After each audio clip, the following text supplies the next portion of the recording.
Hello friends, आप सबका स्वागत है इस व्लॉग पे।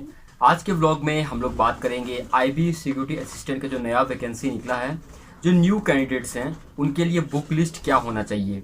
मैं यहाँ सिक्योरिटी असिस्टेंट का ही सिर्फ बात कर रहा हूँ, वो जेआईओ और एसीओ लेवल का नहीं कर रहा, सिर्फ सिक्योरिटी असिस्टेंट का। क्योंकि मैंने प्रीवियस ईयर जो 2018 वाला रिक्रूटमेंट था वहाँ मैंने एग्ज़ाम दिया था और मैंने क्लियर भी करी थी। तो कहीं ना कहीं जो मैंने स्ट्रेटजी फॉलो करी वो हो सकता है कि आपको वो काम आ जाए और उसमें थोड़ा सा आप चेंज कर सकते हैं। तो देखिए, इसमें आपका जो जनरल स्टडीज सेक्शन है वहाँ आपको क्या करना है कि वहाँ आप लूसेंट को रिफ़र कर सकते हैं। एग्जैक्टली लूसेंट से लाइन बाय लाइन तो नहीं आती है, लेकिन अगर आप लूसेंट को स्टडी कर लेते हैं तो जब आपके पास कोई सवाल वहाँ आएगा तो वो आप उसको आंसर कर लोगे। जनरल स्टडीज़ की बात कर रहा हूँ। उसके बाद में रीजनिंग का आपको क्या करना है, मैंने क्या किया था कि प्रीवियस ईयर क्वेश्चन पेपर जो था एसएससी का, एमटीएस और सीएचएसएल लेवल का, ज़्यादा ऊपर नहीं गया था, एमटीएस प्लस सीएचएसएल, इनका मैंने रीजनिंग का पेपर मैंने 2 इयर्स का डाउनलोड कर लिया था और उसमें से मैंने प्रैक्टिस करी थी। उसके बाद आपका आ जाता है इंग्लिश में भी आपको वही करना है। प्रीवियस ईयर एमटीएस का एसएससी का क्वेश्चन पेपर लीजिएगा, वो सबसे बढ़िया और सबसे बेस्ट होता है।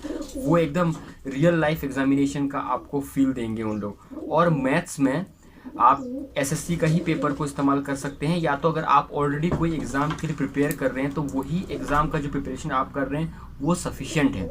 और यहाँ और एक चीज़ का इम्पोर्टेंट हो जाता है करंट अफेयर का। तो करंट अफेयर बहुत ही ज़्यादा इम्पोर्टेंट है। तो करंट अफेयर के लिए आपको क्या करना है, वन लाइनर जो करंट अफेयर होता है वो आप देख सकते हैं। अगर आप पहले से करंट अफेयर रेडी कर रहे हैं तो कोई दिक्कत नहीं। अगर न्यू कैंडिडेट्स हैं तो मैं आपको कहूँगा कि अभी जो रिक्रूटमेंट है मतलब इसी साल का आपको देख लेना है बस। प्रीवियस ईयर को आपको जाने का ज़रूरत नहीं, क्योंकि अभी बीच में सिक्योरिटी असिस्टेंट का एग्ज़ाम हो चुका था।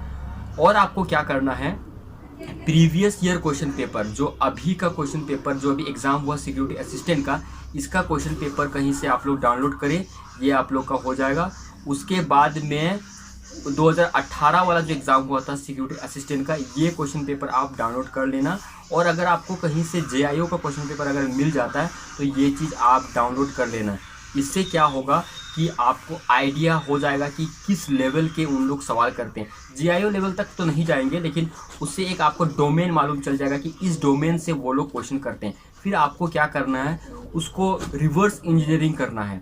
कोई भी क्वेश्चन आप लेंगे उसको रिवर्स इंजीनियरिंग करना है। जैसे कि अगर जनरल स्टडीज़ का ही क्वेश्चन है, अगर बुद्धिज़्म के बारे में पूछा है तो आपको वहाँ टॉपिक लिख लेना है बुद्धिज़्म, और बुद्धिज़्म के बारे में आपको पढ़ देना है।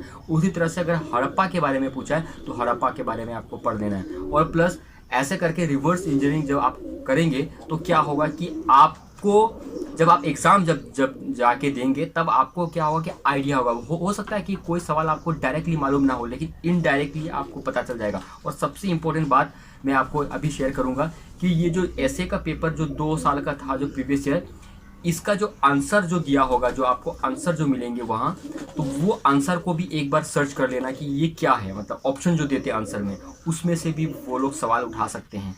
तो आई होप कि ये क्वेश्चंस आप लोगों का दूर हो गया होगा कि आप लोगों कैसे सिक्योरिटी असिस्टेंट का बुक लिस्ट वगैरह, इसमें आप माइनर चेंजेस कर सकते हैं। और जो भी आपको अच्छा लगे वो चीज़ आप फॉलो कर सकते हैं। लेकिन मैं इतना बोलूँगा कि अगर आप अच्छे ढंग से इसको स्टडी करते हैं तो आपका T1 आराम से क्लियर हो जाएगा, कोई दिक्कत बात नहीं है। या याद रखना कि T1 में जो नोटिफिकेशन में दिया गया उससे ज़्यादा मार्क्स को स्कोर करने की कोशिश करना है। T1 में अगर ज़्यादा मार्क आप स्कोर करते हैं तो आपका ज़्यादा चांस हो जाता है एग्ज़ाम में सिलेक्शन लेने का।